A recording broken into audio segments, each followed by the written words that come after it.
NATO's newest strategy under Trump. NATO's newest strategy under Trump, what it means for Europe. In June 2025, something unprecedented happened in The Hague. Donald Trump walked into a NATO summit and within 24 hours convinced every European ally to nearly triple their defense spending commitments. The 2% target that nations struggled to meet for a decade? Gone. The new target, 5% of GDP by 2035. And Europe didn't just agree, they thanked him for it. This isn't political spin. This is NATO's biggest transformation since the Cold War. Today, we're breaking down NATO's radical transformation under Trump's second presidency. We'll explain what actually changed at the historic Hague summit, why European leaders are launching the biggest military buildup in 75 years, and what this means for the future of European security. Because right now, the alliance isn't collapsing. It's being completely rebuilt from the ground up. Let's set the stage.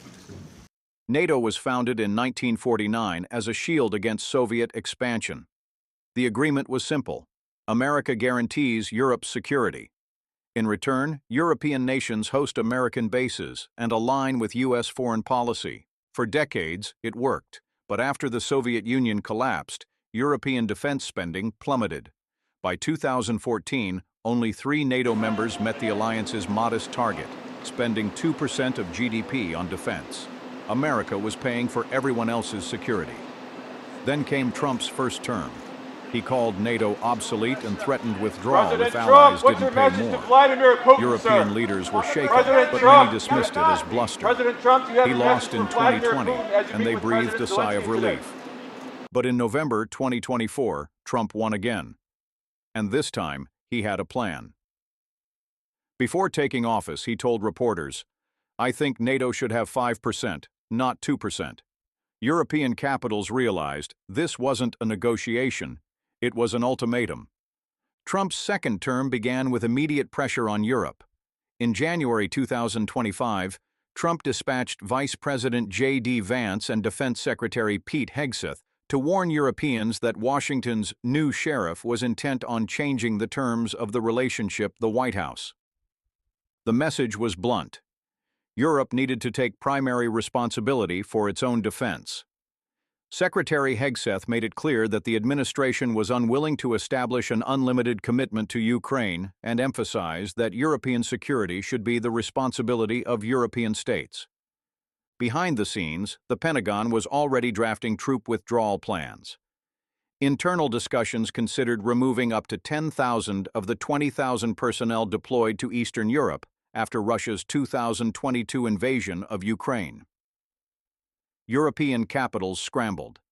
Germany's Chancellor, Friedrich Merz, faced a choice: resist Trump's demands and risk American withdrawal, or embrace radical rearmament. Poland and the Baltic states, closest to Russia, were terrified. But something unexpected happened. Instead of resisting, Europe began the fastest military transformation since World War II. Germany led the charge. In June 2025, Berlin announced plans to spend €649 billion on the military over 5 years, more than doubling its defense budget to hit NATO's 3.5% core defense spending target by 2029. International Crisis Group showed German military equipment. The German parliament passed legislation exempting all defense spending above 1% of GDP from the country's strict debt brake, allowing military spending to increase without limit. This was revolutionary for a nation that had deliberately limited military spending for 8 decades. Poland went even further. In 2025, Poland's defense spending reached 4.7% of GDP, the highest in NATO. By 2030, Poland aims to field 300,000 troops, supported by one of the most ambitious procurement programs of any NATO state.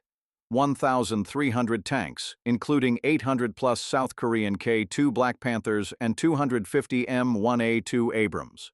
France accelerated nuclear modernization. The UK committed to massive increases. The Baltic states formed integrated defense commands. Scandinavia created a unified Nordic defense structure. Then came the summit. On June 24 to 25, 2025, NATO convened in The Hague. Trump arrived with a single demand: 5% defense spending by 2035. The atmosphere was tense. Would Europe accept, or would the alliance fracture? What happened next shocked the world. After less than 24 hours on the ground in the Netherlands, Trump headed back to Washington, having secured a major policy change he'd pushed for since 2017, a significant boost in defense spending by other NATO countries. NATO allies agreed to a 5% defense spending target by 2035, comprising at least 3.5% for core defense and the remainder for defense-related infrastructure. Not 2%, 5%. The largest commitment in NATO's 75-year history. Finnish President Alexander Stubb declared, "We're witnessing the birth of a new NATO." This is a big win, I think, for both President Trump, and I think it's also a big win for Europe. Polish President Andrzej Duda added, "Without the support and without the leadership of Donald Trump, it would be impossible." The media called it historic. Le Monde, Trump triumphant. Der Standard, NATO commits to a 5% target. The Wall Street Journal, Trump wins the battle of NATO. But here's where it gets critical. Trump didn't just get higher spending. He fundamentally changed America's role. Trump told reporters, "I left there saying that these people really love their countries. It's not a ripoff, and we're here to help them protect their country." Notice the language. Help them, not protect them, for them. In October 2025, the U.S. began withdrawing troops from Romania, sending home the 2nd Infantry Brigade Combat Team of the 101st Airborne Division without replacement. The conversation. About 4,200 soldiers returned to Kentucky. The Army stated this was part of Secretary Hegseth's deliberate process, as our NATO allies are meeting President Trump's call to take primary responsibility for the conventional defense of Europe. But here's where it gets critical. Trump didn't just get higher spending, he fundamentally changed America's role. Before we continue, if you're finding this breakdown valuable, hit that like button and subscribe. We analyze global conflicts and defense strategies every week, and your support keeps this channel going. Now here's where the real test came. In September 2025, Russia escalated dramatically. Show Russian drones. Russian drones began violating Polish airspace. 21 drones in one incident, with only 3 neutralized. Lithuania faced repeated airspace violations. The Kremlin was testing NATO's resolve under the new arrangement. For the first time, European forces had to respond without significant American ground presence. Poland scrambled jets. Dutch F-35 pilots even celebrated their success by putting a kill mark of a drone on their aircraft. But the response exposed problems. Expensive jets and their expensive missiles, costing over €1 million apiece, were used to destroy cheap Russian weapons. By comparison, Ukraine normally takes down over 90% of Russian swarms, which now regularly consist of more than 800 kamikaze drones. NATO launched Eastern Sentry, a new mission to strengthen air defenses along the Russian and Belarusian borders. But it was European-led. American support was intelligence and coordination, not combat forces. The crisis revealed something crucial. Europe could respond, but not perfectly. Not yet. The massive spending increases hadn't translated into capabilities overnight. Germany's planned defense budget of €108.2 billion for 2026 was unprecedented, but how well it would spend that money remained an open question. The German procurement process was famously cumbersome. A debate over armed Heron drones lasted over a decade, from 2008 to 2022, according to the German Marshall Fund. A former Polish colonel warned, "The neglect of over 2 decades of excessive use of the peace dividend will not be remedied in a few years." The fundamental question became, could Europe build a credible independent defense force before Russia reconstituted its military? German intelligence stated that Russia could be capable of waging a large-scale war in Eastern Europe within 5 years if NATO failed to bolster its defenses. The clock is ticking, and the biggest unknown loomed. What happens if China moves on Taiwan? America has repositioned for that fight. If it happens, Europe will be truly on its own. Can the alliance survive that test? So where does NATO stand now, at the end of 2025? Show modern NATO map. First, the alliance has committed to the most ambitious defense buildup in its history. The 5% GDP target by 2035, with 3.5% for core defense, represents a complete transformation of European military capacity.